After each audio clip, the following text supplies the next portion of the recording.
Bonjour, vous écoutez Des SI et des Hommes, le podcast créé par Stratégie pour parler numérique, informatique, digitalisation, entrepreneuriat et bien d'autres sujets. Vous allez découvrir des conseils, des bonnes pratiques, des concepts clés à travers le témoignage de notre invité. Bonjour à tous, aujourd'hui dans Des SI et des Hommes, je suis en compagnie de Nicolas que vous avez découvert dans l'épisode d'introduction de notre podcast. Nous allons parler d'un terme incontournable dans le jargon du numérique et qui est bien souvent source de questionnement, c'est le système d'information. Alors bonjour Nicolas. Bonjour Léonard. Alors, est-ce que tu pourrais me donner une définition justement du système d'information ? Oui, on peut parler du système d'information, mais je vais plutôt te retourner la question. Toi, de quelle manière tu définirais le système d'information ? Ah, c'est une bonne question. Alors pour moi, je pense que le système d'information, c'est un ensemble qui est informatisé, où il y a des données qui circulent pour une entreprise ou une organisation. Donc oui, t'as en partie raison. En partie parce que le système d'information est beaucoup plus large. Souvent, je pose la question en introduction, dans des conférences que je peux faire ou des cours que je peux donner à des étudiants, ingénieurs ou autres. Le système d'information, beaucoup ne savent pas exactement ce que c'est. Des fois, c'est hyper réducteur. On va se limiter à la donnée, on va se limiter au PC. Donc c'est un peu ma vision un peu du terrain. Le système d'information, pour le définir, alors il faut savoir vraiment que c'est la base du numérique, et des technologies de l'information. On peut le voir de trois façons pour moi différentes. Il y a la vision solution informatique, où on va retrouver le matériel, le logiciel, la moyen de communication, les données, et ça évoque vraiment les ressources qui vont permettre de collecter, stocker, traiter et communiquer l'information. C'est la plus connue, c'est la version la plus connue. La deuxième un peu vision qu'on peut avoir du système d'information, c'est celle qui est plutôt orientée processus. On va au-delà des solutions informatiques pour vraiment impliquer la stratégie de l'entreprise et comment l'aligner avec les métiers. Donc on va vraiment montrer que le système d'information est au service de la stratégie de l'entreprise, est au service de l'entreprise. Une troisième version qui est un peu plus récente, un peu plus complexe, elle va se détacher de l'approche informatique pour vraiment plutôt donner une valeur à l'information à travers des modèles économiques, voilà, des choses comme ça. On est vraiment au-dessus, quoi. On est vraiment au-dessus. C'est trois visions, quoi qu'il arrive, qui montrent que c'est un ensemble. Que le système d'information est plutôt un ensemble et n'est pas réduit à l'ordinateur. Et c'est là où c'est important, c'est pas le système d'information, que c'est pas que l'ordinateur. Ok. Merci pour ces précisions, tu nous as bien éclairé. Est-ce que tu pourrais me dire maintenant, justement, à quoi ça sert un système d'information dans une organisation ? Quel est son rôle ? Le rôle d'un système d'information, c'est vraiment d'aider l'entreprise à se structurer, à communiquer, à stocker, à collecter de la donnée. On va récupérer de l'information. En fait, il va récupérer de l'information et après, l'ensemble des systèmes qu'on a pu décrire, le matériel, le logiciel, le Internet, etc., va permettre de faire toutes ces choses-là pour l'information. On va dans un ordinateur, typiquement, on peut collecter de l'information via Internet, on peut la stocker sur son disque dur, on peut la traiter via un fichier Excel ou via un fichier Word.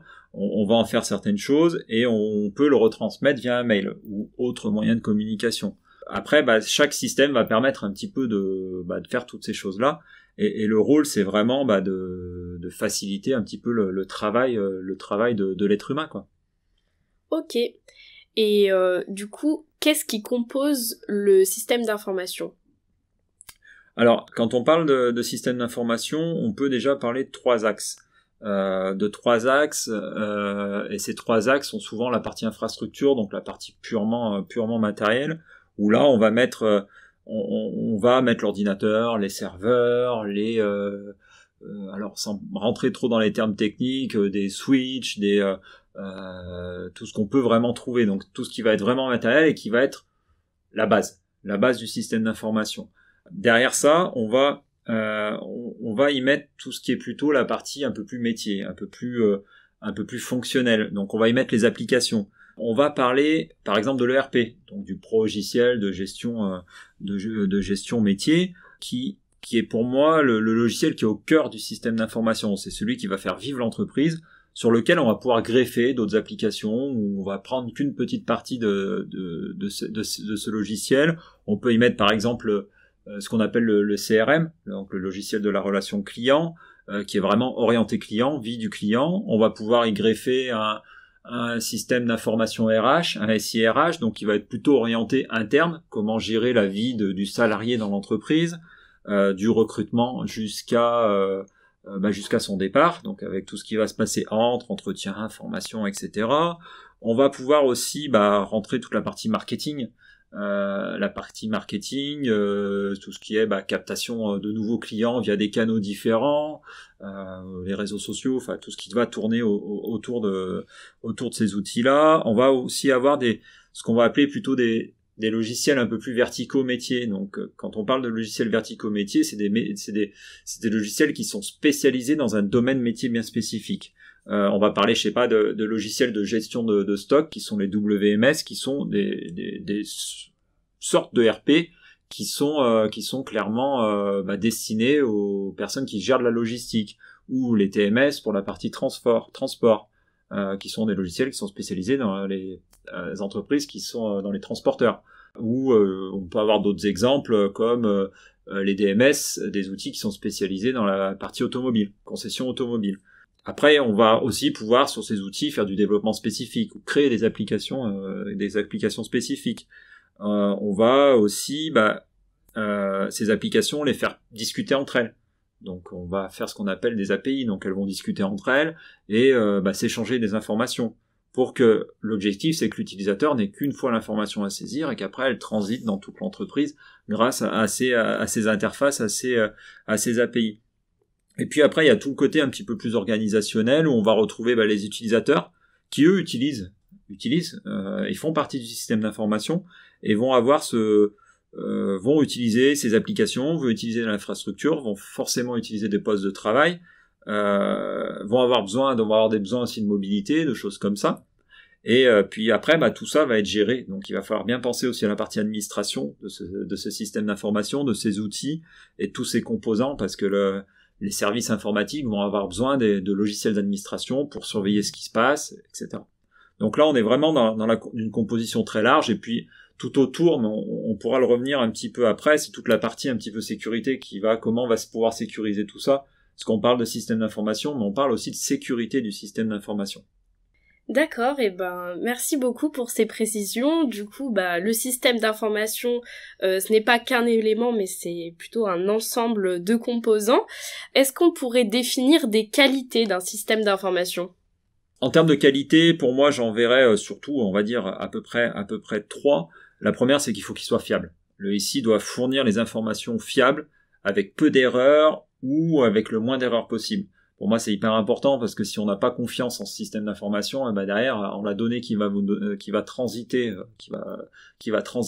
tout le long du chemin qu'il va parcourir, l'utilisateur, ça va pas fonctionner. Donc il faut qu'elle soit fiable. Il faut que ça soit rapide, forcément, parce que il va falloir qu'il y ait un délai très court sur les informations, les résultats à la disposition de l'utilisateur. C'est sur le terrain quelque chose que je vis souvent, c'est dès qu'il y a des lenteurs, l'utilisateur va se plaindre à juste titre parce qu'il veut que l'information soit tout de suite. Donc il peut y avoir tout un tas d'incidences, comme tu l'as vu juste avant sur la partie composition, tout est imbriqué. Donc il va falloir trouver où est le problème. Donc des fois ça peut être très long. Donc c'est hyper important cette partie rapidité. Et en plus ils se demandent de plus en plus de rapidité. On le voit entre tout ce qui est autour de l'internet, entre avoir de la DSL, de la SDSL ou de la fibre optique, les gens veulent aller vers de la fibre optique parce que c'est plus rapide, c'est aussi potentiellement plus fiable, donc ça a un avantage pour tout le monde sur les deux premières qualités d'un système d'information. La troisième qualité, c'est la partie sécurité. Il faut que le système d'information soit très sécurisé, il soit capable de vraiment donner les bonnes informations avec le bon niveau. Plusieurs critères, c'est l'intégrité, la disponibilité, la confidentialité, la traçabilité. Donc intégrité, c'est que la donnée soit de source, donc qui part, soit la même quand elle arrive. Faut pas qu'elle soit changée. Typiquement, on le voit actuellement, il y a des entreprises qui se font pirater parce qu'elles envoient à leurs clients une facture et entre-temps, cette facture peut être interceptée d'une certaine manière par un pirate et qui va rejouer cette facture en disant veuillez me transmettre votre facture, veuillez payer cette facture sur ce nouveau RIB parce que l'ancien est plus en ligne. Donc il y a des entreprises qui se font avoir. Donc c'est un petit peu, faut forcément que le message soit vraiment le même. De disponibilité, forcément il faut toujours que ça soit disponible. Il faut que le système d'information soit toujours disponible. Il faut qu'il y ait le peu de coupures possible. Et ça c'est devenu quelque chose d'hyper important. On entend parler d'attaques de déni de service qui envoient tellement d'informations à des serveurs, à des équipements, que l'équipement il sature et il s'arrête net. J'ai un client qui a eu beaucoup d'attaques de ce type-là, qui ont mis en branle tous ses serveurs et qui ne permettait pas, on va dire, qui arrêtait complètement le serveur. Donc, qui dit arrêter le serveur, dit si tu as des sites e-commerce, par exemple, t'as plus tu peux plus vendre. Ouais, tu peux plus vendre, plus de commandes, etc. La partie confidentialité, forcément, il faut que tout soit confidentiel, de bout en bout. Il faut que tu garantisses ça en termes de sécurité de ton système d'information et aussi la traçabilité. Il faut que tu puisses prouver que ce qui est fait à un moment, ça soit fait par telle personne, à telle heure, etc., etc. En clair, un système d'information, il faut que l'utilisateur en ait confiance. S'il n'en a pas confiance, il va pas l'utiliser. Il va trouver d'autres moyens pour qu'il ait la confiance. S'il n'a pas ces 3 critères pour moi là, fiabilité, rapidité et sécurité. Ok. Et donc une fois qu'on a un système d'information, quels sont ses avantages, quels sont ses inconvénients? Faut vraiment comprendre que le système d'information joue un rôle important au sein de l'entreprise. Il en est même devenu complètement indispensable. Indispensable parce qu'il est au cœur. Il est au cœur de tout ça. Mais toute entreprise a un système d'information. Dès qu'on a un fichier client, peu importe sous quel format il est du système d'information de l'entreprise. Mais même s'il est sur du papier, c'est déjà une information et le système, c'est le carnet de commandes sur papier. Donc il va falloir vraiment que ça devienne au cœur et que ça aille dans la stratégie de l'entreprise. On le voit actuellement parce qu'avec cette crise du Covid, celles qui n'ont pas le système d'information adapté à la situation, s'arrêtent de fonctionner. On parle d'entreprise, je vais pas, la partie culture, cinéma, etc. C'est sûr qu'ils ont besoin de présence. Donc c'est un peu plus compliqué, mais on voit que certaines choses, certains se réinventent grâce à cette crise. Ils vont utiliser le système d'information pour le click and collect par exemple, pour diffuser des matchs directement pour des sports qui sont moins diffusés, on va dire moins diffusés que le foot par exemple. Ils vont trouver d'autres moyens de communiquer, ils vont trouver d'autres moyens d'impliquer leurs partenaires, d'autres moyens d'évoluer, et c'est là où l'avantage va être de revoir son modèle économique, revoir sa façon de travailler, optimiser aussi ses processus de travail. Peut-être qu'on va se rendre compte que on pourrait être plus optimisé. On va pouvoir aussi voir comment sous-traiter des tâches à faible valeur ajoutée. J'en parlais il y a peu de temps avec un client où oui, on va faire évoluer son logiciel métier qui date d'il y a 15 ans. Et forcément, il y a des gens qui vont faire des tâches qui n'ont plus lieu d'être, des tâches qui sont ingrates, et comme ça la personne fera vraiment des tâches à meilleure valeur ajoutée. C'est ça aussi, recentrer la personne sur des tâches, faire de la saisie toute la journée, il y a peut-être plus lieu d'être. On va lui donner d'autres tâches qui seront plus intéressantes. Améliorer aussi la relation client. On va mieux suivre notre client. On va arriver à capter beaucoup plus d'informations. Donc on va arriver à mieux suivre notre client pour savoir quelles sont ses habitudes, comment il fonctionne, qu'est-ce qu'il a besoin, qu'est-ce qu'il a vraiment besoin. On va pouvoir mieux communiquer. Forcément, on communique différemment. On a différents canaux de communication, réseaux sociaux, sites internet. Le papier est toujours là, est toujours présent. les podcasts, les vidéos YouTube, enfin tout un moyen de communiquer, et aussi derrière forcément améliorer la productivité, comment être travailler mieux, travailler mieux, être plus rentable, etc., etc. Moi, il y a aussi dans les avantages, c'est que si vous savez pas de quoi est composé votre système d'information, vous pensez aussi qu'il n'est pas optimisé, ou que vous souhaitez le faire évoluer, il faut à un moment réaliser aussi un état des lieux. Il faut à un moment se poser pour dire qu'est-ce que mon système d'information, de quoi j'ai besoin et comment je peux le faire évoluer. Donc là, un état des lieux, un audit est peut-être nécessaire pour à un moment se poser, savoir vers quoi on va tendre. Tu m'as posé la question aussi pour l'inconvénient du système d'information. Comme ce talker, quand il est en panne, ça va forcément perturber l'entreprise. Donc, il va falloir aussi se poser la question à un moment, c'est comment je peux moins dépendre, quels sont les de systèmes d'information, comment je peux mieux sécuriser mon système d'information pour que en cas de problème, je puisse redémarrer le plus vite possible. Donc ça c'est un des principaux inconvénients. Faut bien prévoir, faut le prévoir ce cas. Il faut toujours forcément essayer de trouver le bon, la bonne, comment on va dire, entente entre le temps d'indisponibilité et ce qui est nécessaire à mon entreprise pour survivre. On devient trop dépendant aussi au accro du système d'information. On le voit, tout le monde se plaint du nombre de mails reçus, par exemple. Donc, de l'instantanéité des échanges, maintenant, oui, il faut tout de suite qu'on réponde à quelqu'un. Si t'as pas les échanges tout de suite. On parle beaucoup de déconnexion aussi, déconnexion, parce que les gens veulent maintenant avoir accès n'importe où, n'importe quand, sur n'importe quel outil, c'est-à-dire tablette, téléphone, PC, et que ça soit tout le temps disponible. Et ça, c'est devenu une vraie problématique pour les entreprises parce que les gens se déconnectent plus. Donc, faut aussi trouver les moyens de dire c'est forcément un inconvénient pour moi du système d'information et ce qu'est devenu le système d'information. Beaucoup me diraient que l'inconvénient, ça peut avoir un impact sur l'emploi. Oui et non. Oui et non, parce que oui, ça a un impact sur l'emploi parce que les métiers changent, mais non parce qu'il y a de nouveaux emplois qui se créent. Donc après, il y a peut-être des travaux à faire autour de l'éducation, autour de l'orientation. On sait que par exemple, dans le monde du numérique, on a un manque cruel de compétences. Un manque cruel de compétences, je sais plus, on était à plus de 10 000 emplois non pourvus dans la région Rhône-Alpes dans le numérique. Faut peut-être aussi essayer de changer la façon d'orienter les gens dans le numérique. Et on se fie, le dernier inconvénient, je pense qu'on se fie trop au système d'information, sans pour autant vérifier l'info, on se fie trop à tout ce qui arrive.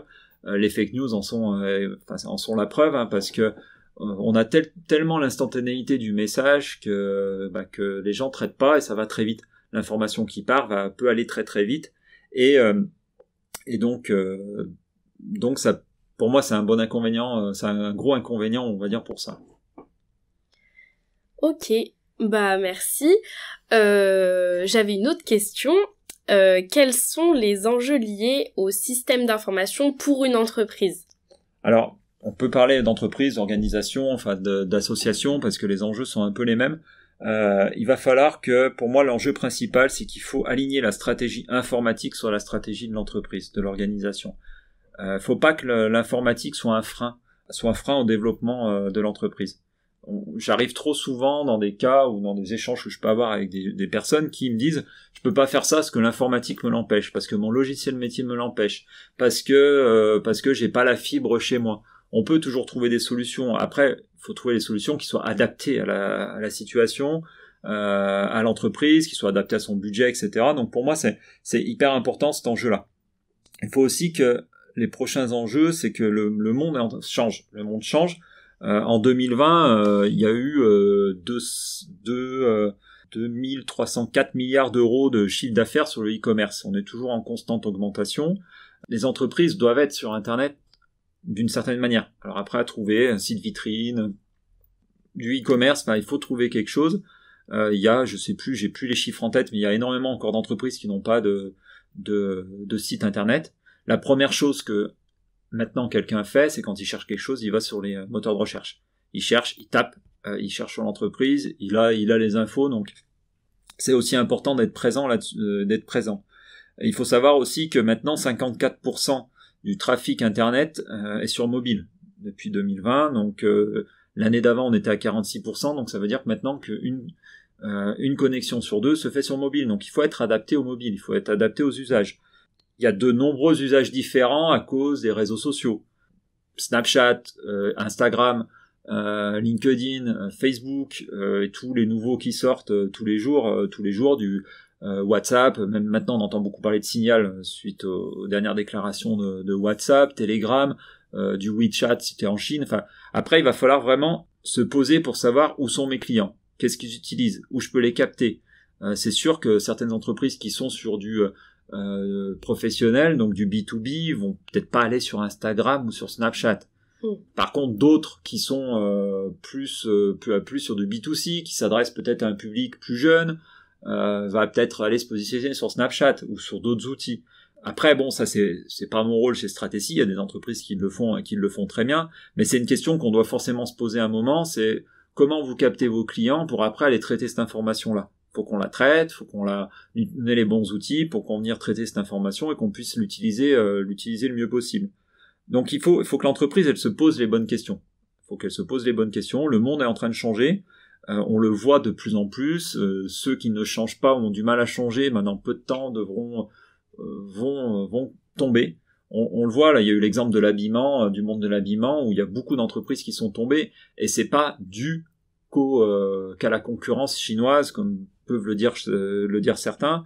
C'est plutôt dû à certaines entreprises qui n'ont pas évolué dans le numérique. Ils proposaient pas des offres comme peuvent le faire certains de leurs concurrents qui eux continuent. Ok, ils ont peut-être perdu un peu d'argent avec le Covid, mais comme beaucoup, mais ils n'ont pas forcément évolué. Il y a un mot qui revient souvent quand on parle de système d'information, de transformation numérique, c'est le mot ubérisation. Ubérisation qui vient d'Uber. Uber en fait a transformé le monde des véhicules, des VTC, donc des taxis, etc. Parce qu'ils ont apporté du service. Le service, c'est tu vas sur l'application, tu commandes ton Uber et tu sais où il est et tu sais combien ça va te coûter. Donc ça a créé des scandales en France. Alors je veux pas revenir faire une polémique là-dessus, mais un taxi, voilà, on peut pas le commander facilement. Il faut appeler. On n'a peut-être pas forcément tout le temps l'application. Alors ça arrive, on sait pas combien ça va nous coûter, etc., etc. Et c'est là où peut-être certains doivent évoluer. Certains secteurs d'activité doivent évoluer pour pas se faire battre par du Uber, pas du Airbnb, par du Vinted ou des choses comme ça. En fait, il faut aussi se dire le monde se transforme, les gens ont besoin d'autres, les clients ont besoin d'autre chose, donc il faut s'adapter et essayer de trouver le bon moyen. Ok. Parfait. Maintenant, on va aborder une question qui fâche toujours. Un système d'information, combien ça coûte à une entreprise ? Alors, c'est une question qui m'est souvent posée. Il y a eu différentes études qui ont été réalisées. Les entreprises consacrent à leur système d'information un budget annuel de 1 à 9% de leur chiffre d'affaires selon les secteurs d'activité. Parce que ça va dépendre du secteur d'activité. Ça va dépendre des besoins. Il y en a qui dépendent beaucoup de leur système d'information, donc forcément ils vont y mettre plus d'argent. Ou ils ont besoin d'être plus sécurisés, comme par exemple les secteurs financiers, d'assurance, etc., qui eux vont mettre quasiment 9 à 10% de leur chiffre d'affaires sur le système d'information. Mais par exemple dans le bâtiment, la distribution, on va être plutôt sur des taux de 1%, mais parce que aussi des fois la marge, le résultat est moins gros, donc ils peuvent moins se le permettre. Donc ça va vraiment dépendre du secteur d'activité. Ça va aussi dépendre de la maturité des dirigeants à ce moment-là, de ce qu'ils veulent y mettre. Ça va dépendre aussi des outils qu'il peut y avoir en face. Ça va dépendre de beaucoup de choses, parce que c'est vrai que dans le budget informatique, il y a une part qui est liée à l'infrastructure, qui va être à peu près d'un tiers. Il y a une part qui est liée à la partie logicielle, qui va être à peu près de 20% du budget global. Il va y avoir aussi une part peut-être personnelle. Est-ce qu'il y a des personnes en interne ou pas? Donc du budget informatique. Il va aussi y avoir tous les services qui tournent autour. Il faut tout prendre en compte pour se dire combien ça coûte. Après, compliqué de dire ça coûte tant par par personne. On peut avoir des idées, mais c'est toujours compliqué. Nous, plutôt, ce qu'on va mettre en balance quand on fait des études par rapport au coût, c'est plutôt l'indisponibilité du système d'information. Combien ça vous coûte que le système d'information soit indisponible? On va arriver, je sais pas, à dire que une entreprise, 4 heures de coupure, ça va faire tant d'euros perdus par des personnes qui ne travaillent pas, donc avec un coût horaire moyen, mais aussi combien d'euros j'ai pas fait de chiffre d'affaires à côté. Donc grâce à ça, on va avoir le coût d'indisponibilité du système d'information. Et en face, on va mettre les bonnes ressources et donc mettre en face le coût qui va pouvoir équilibrer. L'informatique, c'est toujours une histoire d'équilibre entre ce que ça nous coûte et ce que ça va nous rapporter ou ce qu'on va perdre si on l'a pas. Donc le coût est toujours un petit peu compliqué et à déterminer, mais il faut à peu près, la clé c'est entre 1 et 9% suivant le secteur d'activité. Ok. Merci beaucoup Nicolas pour ces précisions. Est-ce qu'on peut le dire maintenant, un système d'information, c'est un outil qui est plutôt indispensable pour les entreprises. Merci de nous avoir éclairés à ce sujet. Merci à nos auditeurs de nous avoir écoutés. Et si vous avez des questions à propos du système d'information, n'hésitez pas à nous contacter via Facebook ou LinkedIn. Abonnez-vous sur nos plateformes d'écoute pour ne rater aucun de nos prochains épisodes et suivez-nous sur nos réseaux sociaux. À bientôt sur DSI et des hommes. À bientôt.